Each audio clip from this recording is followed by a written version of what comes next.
There's a lot of people out there that do want to change. They talk about changing, but they don't follow through. And they may start that path. They might take a couple of steps here and there, and then they'll get distracted and they'll wander off that track. And I think that the reason that it happens is because it's a lot more difficult than we anticipated. We're breaking old habits. We're trying to overcome these vices. We're losing people along the way. The people that we do try to keep in our lives don't recognize us anymore. They don't recognize us, and at the same time, it's difficult because you're trying to move forward, you're trying to change. You don't want to revert and go back into that person that you used to be. So a lot of the things that those people that you know or you keep in your life or you want to keep in your life will have you pulling back into that direction, drifting into that direction. People are going to try to get you to go back to being the person that you used to be because that's all they've ever known of you. That's all that you know too. Once you begin to try to change, it's going to be difficult because you're going to feel a void in you.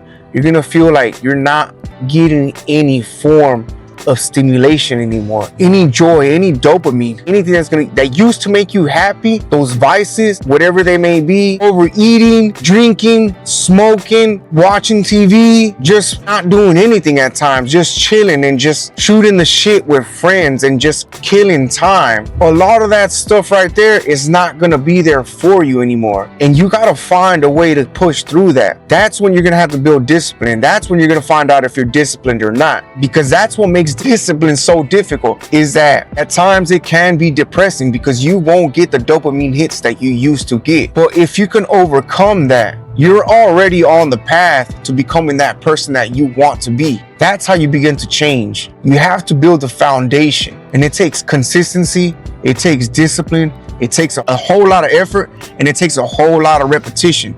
And you have to do it long enough in order to metaphorically put that old version of you to rest, because he's gonna try to come back. He's gonna try to come back, and that might be the voice that you hear inside of your head. That's just the old you trying to get you to go back to being you, to being that person, sleeping in, not waking up to go to the gym, showing up late to work, slacking, just coasting. But that's not who you want to be anymore, because you know that deep down inside that doesn't make you happy.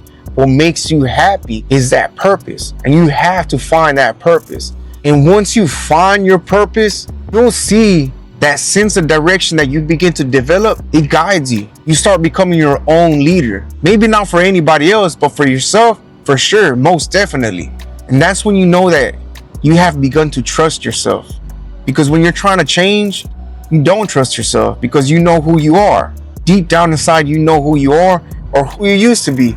Me, I used to be the guy that stepped in front of the camera or was too afraid to step in front of a camera, and I would begin stuttering every single, damn near all the time. I still do it to this day, but I've gotten so much better at it because I've put in the reps and I've put in the effort and I've put in the time.